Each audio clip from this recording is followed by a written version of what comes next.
अवधूत चिंतन श्री गुरुदेव दत्त श्री स्वामी समर्थ. हॅलो, मी Priyanka. Welcome back to Priyanka's all content. आज मी तुम्हाला सांगणार आहे की बरेचसे स्वामी भक्त असतात की त्यांना श्री स्वामी समर्थ महाराजांची सेवा तर करायची आहे, पण त्यांच्याकडे वेळ नसतो. म्हणजे अगदीच ते वर्किंग असतात, घरामध्ये लहान बाळ असतं किंवा इतर काही जबाबदाऱ्या असतात की त्यामुळे त्यांना स्वामींची सेवा करायला अजिबात टाईम मिळत नाही.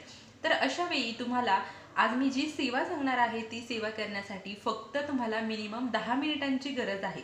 या 10 मिनिटात ही तुम्ही सेवा करायची आहे. ही सेवा इतकी प्रभावी आहे की या सेवेने तुमच्या सर्व मनोवांछित ज्या काही मनोकामना आहेत त्या पूर्ण होतील.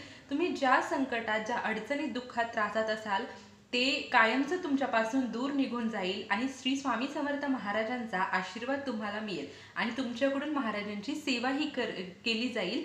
तर इतकी ही प्रभावी सेवा आहे. तर कोणती आहे ती सेवा हे जाणून घेण्यापूर्वी आपल्या चॅनलवरती तुम्ही नवीन असाल तर चॅनलला जरूर सबस्क्राईब करा. ही सेवा तुम्ही कधीही कुठेही करू शकता. म्हणजे या सेवेसाठी तुम्हाला स्पेसिफिक देवासमोरच बसावं, दिवा अगरबत्तीच लावावं असं काहीही तुम्हाला त्याची गरज नाहीये. ही सेवा तुम्ही कधीही कुठेही कशाही पद्धतीने करू शकता. फक्त मनामध्ये श्रद्धा असणं गरजेचं आहे. तर ही जी सेवा आहे ही सेवा आहे श्री सद्गुरु चरित्र. आता जे गुरुचरित्र आपल्याकडे असतं त्या गुरुचरित्रातील आपल्याला 2 अध्याय जे की दररोज वाचायचे आहे, त्याचे अनुभव तुम्हाला आल्याशिवाय राहणार नाही. गुरुचरित्र हा 5वा वेद मानला जातो आणि याच गुरुचरित्रातील आपल्याला 2 अध्याय पठन करायचे आहेत. जो गुरुचरित्र पठन करतो त्याच्या सर्व इच्छा पूर्ण होतात, कारण गुरुचरित्राला इच्छापूर्तीचा ग्रंथ असं मानलं जातं.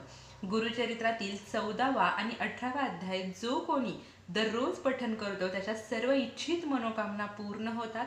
तो कुठल्याही संकटात असो ते संकट दूर होतं.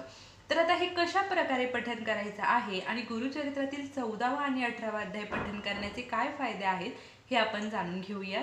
गुरुचरित्रातील 14वा अध्याय पठन केल्यामुळे तुमच्या आयुष्यामध्ये जे दुःख, त्रास, अडचणी ज्यातून तुम्ही जात आहात ते कायमचं दूर होतं. तुमच्या मागे जी काही साडेसाती असेल, इडापिडा असेल, त्या सर्व दत्त महाराजांच्या आशीर्वादाने दूर होतात आणि तुमच्या घरामध्ये सुख, शांती, समृद्धी नांदते आणि तुमच्या आयुष्यामध्ये फक्त आणि फक्त सुख आणि सुखच येतं. इतका हा गुरुचरित्रातील 14वा अध्याय खूप प्रभावी आहे. आता गुरुचरित्रातील 18व्या अध्यायाचे काय फायदे आहेत हे आपण जाणून घेऊ. गुरुचरित्रातील 18वा अध्याय ज्या घरामध्ये किंवा जो व्यक्ती पठन करतो त्याच्या आयुष्यामध्ये धनधान्याची, त्याचप्रमाणे पैशाची कधीच त्याला चणचण भासत नाही. म्हणजे जी काही आर्थिक अडचण आहे ती तुम्हाला कधीच भासत नाही. तुमच्या आयुष्यामध्ये दुःख नावाला सुद्धा उरत नाही. सगळीकडे सुख आणि सुखच असतं आणि तुमच्या सर्व मनोकामना या अध्यायाने पूर्ण होत असतात. 18वा अध्याय पठन केल्यामुळे दारिद्र्य हे कायमचं निघून जातं. तर हे जे गुरुचरित्रातील 14वा आणि 18वा अध्याय आहे याचे छोटे छोटे ग्रंथ मिळतात. ते तुम्ही कॅरी करायलाही सोपे असतात. ते तुम्ही कुठेही कॅरी करू शकता.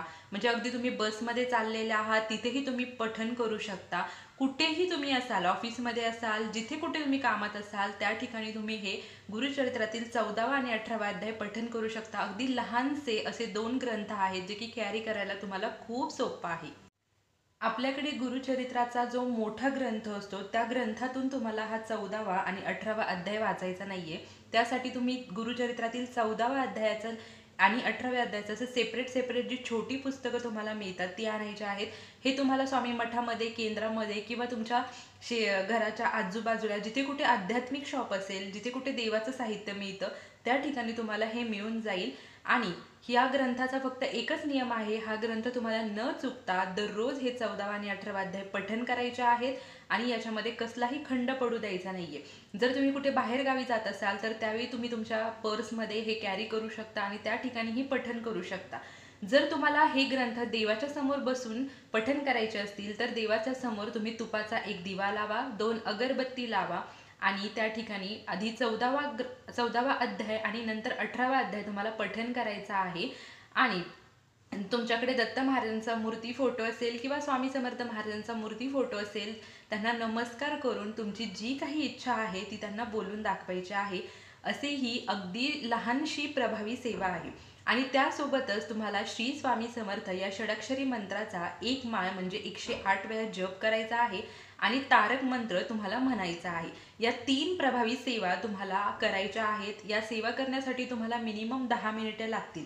कोणते? गुरुचरित्रातील 14वा आणि 18वा अध्याय, एक माळ श्री स्वामी समर्थ मंत्राचा जप आणि तारक मंत्र या सेवा तुम्ही करा आणि त्याचे अनुभव घ्या आणि त्याचे अनुभव मला तुम्ही कमेंट्समधून नक्की कळवा. तर श्री स्वामी समर्थ महाराजांची ही 10 मिनिटांची अगदी साधी सोपी पण तेवढीच प्रभावी सेवा तुम्ही सर्व स्वामी भक्तांनी करा आणि त्याचे अनुभव मला नक्की कमेंट्समधून सांगा. गुरुचरित्रातील 14वा आणि 18वा अध्याय दररोज पठण केल्याने तुमच्या आयुष्यातील सर्व दुःख, अडचणी, संकट दूर होतात. तुमच्या आयुष्यातील जी दारिद्र्य आहे ती दूर होते, तुमच्या आर्थिक अडचणी दूर होतात आणि तुमच्या मनोकामना पूर्ण होतात. इतकी ही प्रभावी सेवा आहे.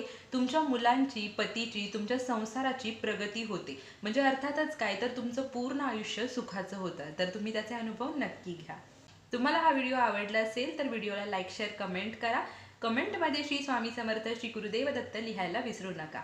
Shri Swami Samarth. Bless you all.